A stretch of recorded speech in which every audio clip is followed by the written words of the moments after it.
Selamat menyaksikan. Hai, Assalamualaikum warahmatullahi wabarakatuh. Salam Om Swastiastu, Namo Buddhaya, salam kebajikan. Perkenalkan, nama saya Cindy Novianti dengan NPM 2, 2, 6, 9, 10, 4, 7, 8. Saya berasal dari Perawang, Kecamatan Tualang, Kabupaten Siak, Provinsi Riau. Saya tumbuh di tengah masyarakat Melayu yang kaya akan tradisi dan kearifan lokalnya. Saat ini, saya sedang menempuh pendidikan di Universitas Islam Riau, Prodi Pendidikan Guru Sekolah Dasar. Pada video kali ini, saya akan bercerita mengenai tradisi yang ada di daerah saya tinggal, yaitu di Kabupaten Siak. Salah satunya tradisi yang sangat khas dan selalu dinantikan setiap tahun adalah mandi belimau. Berdasarkan pengalaman dan wawancara oleh orang tua saya, khususnya ibu, tradisi mandi balimau merupakan tradisi menyucikan diri secara lahir dan batin menjelang bulan suci Ramadan yang dilakukan dengan mandi menggunakan air yang dicampur jeruk nipis atau limau serta bahan-bahan harum lainnya seperti daun pandan, serai, dan bunga rampai. Tradisi ini berkembang di masyarakat Melayu, khususnya di Bangka Belitung, Riau, dan Minangkabau atau Sumatera Barat. Mandi balimau bermakna pencucian lahir dan batin menggunakan air limau yang sudah diramu dengan berbagai bahan alami beraroma harum untuk menyambut Ramadan. Biasanya dilakukan 1 atau 2 hari sebelum Ramadan di sungai atau tempat pemandian umum yang ramai dikunjungi masyarakat.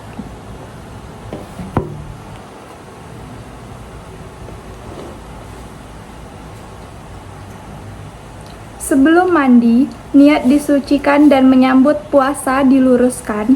Air limau yang sudah dicampur bahan harum diguyurkan ke seluruh tubuh tanpa dibilas agar wanginya menyatu dengan badan. Setelah mandi, biasanya dilakukan saling bersalaman dan meminta maaf antar sesama sebagai simbol penyucian batin. Adapun bahan-bahan ramuan air limau meliputi jeruk nipis, jeruk purut, daun pandan wangi, serai wangi, bunga rampai, dan rempah-rempah lain yang direndam semalam agar wanginya menyatu. Mandi balimau ini bertujuan membersihkan diri secara fisik dan spiritual sebelum memasuki bulan Ramadan, sesuai ajaran Islam untuk menyucikan diri sebelum berpuasa. Tradisi ini juga berfungsi mempererat silaturahmi dan persaudaraan antar umat Islam melalui kegiatan bersama dan saling memaafkan. Selain itu, mandi balimau juga dipandang sebagai ritual yang membawa keberkahan dan kesucian bagi pelakunya. Nah, tradisi ini sudah berlangsung selama ratusan tahun dan diwariskan secara turun-temurun dengan variasi pelaksanaan di berbagai daerah di Indonesia. Jadi, mandi balimau adalah ritual tradisional yang menggabungkan unsur kebersihan fisik dan spiritual sebagai persiapan menyambut Ramadan dengan niat suci dan saling memaafkan antar sesama. Nah, selanjutnya saya akan menjawab pertanyaan dari refleksi pribadi. Pertanyaan yang pertama, yaitu bagaimana budaya Anda membentuk cara Anda memahami dunia, terutama dalam konteks pendidikan. Nah, budaya tradisi mandi balimau di daerah Perawang sangat membentuk cara saya memahami dunia, khususnya di pendidikan. Dari tradisi ini, saya belajar pentingnya kebersihan diri, ungkapan rasa syukur, serta penghargaan terhadap kearifan lokal dan budaya bangsa. Saya juga jadi lebih peduli terhadap lingkungan sosial. Nilai-nilai ini membantu saya untuk saling mempererat silaturahmi dan harmoni sosial. Intinya, budaya lokal membuat saya tidak hanya pintar di dalam pelajaran, tetapi juga punya karakter yang baik. Selanjutnya, pertanyaan yang kedua, yaitu pernahkah Anda menghadapi stereotip atau diskriminasi dalam pengalaman belajar? Nah, Selama saya menjalani pendidikan dari TK hingga kuliah, saya sendiri belum pernah menghadapi stereotip atau diskriminasi dalam pengalaman belajar saya. Selama ini, saya merasa semua orang di lingkungan belajar saya saling menghormati dan mendukung satu sama lain. Saya merasa lingkungan belajar yang saya ikuti cukup terbuka dan menerima keberagaman. Setiap orang diperlakukan dengan baik tanpa memandang latar belakang budaya, suku, atau agama. Saya juga tidak pernah melihat kejadian seperti itu terjadi terhadap budaya tertentu di sekitar saya, dan tidak ada kejadian yang membuat saya merasa diperlakukan berbeda atau tidak adil karena latar belakang, jenis kelamin, atau hal-hal lainnya. Semua teman dan guru saya selalu bersikap baik dan membantu. Jadi, saya bersyukur tidak pernah mengalami stereotip atau diskriminasi di sekolah atau tempat belajar lainnya. Nah, untuk pertanyaan yang ketiga, yaitu pelajaran apa yang Anda ambil dari pengalaman tersebut untuk menjadi guru yang inklusif dan peka budaya?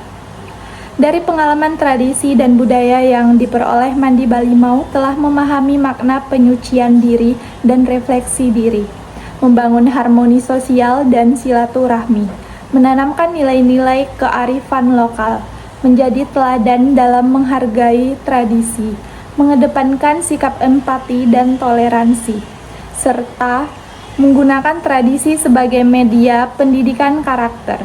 Sebagai calon guru, saya ingin memastikan bahwa proses pembelajaran tidak hanya berfokus pada pencapaian akademik, tetapi juga mengembangkan nilai-nilai seperti toleransi dan saling menghormati perbedaan. Saya harap bisa membimbing siswa menjadi pribadi yang berkarakter dan peka terhadap keberagaman budaya di sekitarnya. Visi Anda sebagai calon guru dalam menciptakan ruang kelas yang menghargai keberagaman. Nah, sebagai calon guru, visi saya yaitu menghargai dan merayakan keberagaman. Nah, saya akan berkomitmen untuk membangun lingkungan belajar yang menghargai perbedaan sebagai kekayaan bersama. Setiap siswa akan merasa diterima dan dihargai, sehingga mereka dapat mengekspresikan identitas dan budaya mereka dengan bangga. Yang kedua, mendorong dialog dan pemahaman antar budaya.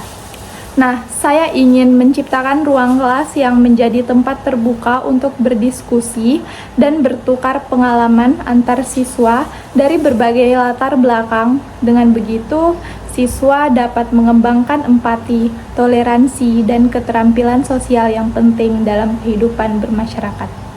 Yang ketiga, mengadaptasi metode pembelajaran yang inklusif. Saya akan menggunakan strategi pengajaran yang responsif terhadap kebutuhan dan gaya belajar yang beragam, sehingga setiap siswa mendapatkan kesempatan yang sama untuk berkembang secara optimal. Demikian yang bisa saya sampaikan pada video kali ini. Lebih dan kurang saya memohon maaf. Assalamualaikum warahmatullahi wabarakatuh. Bye.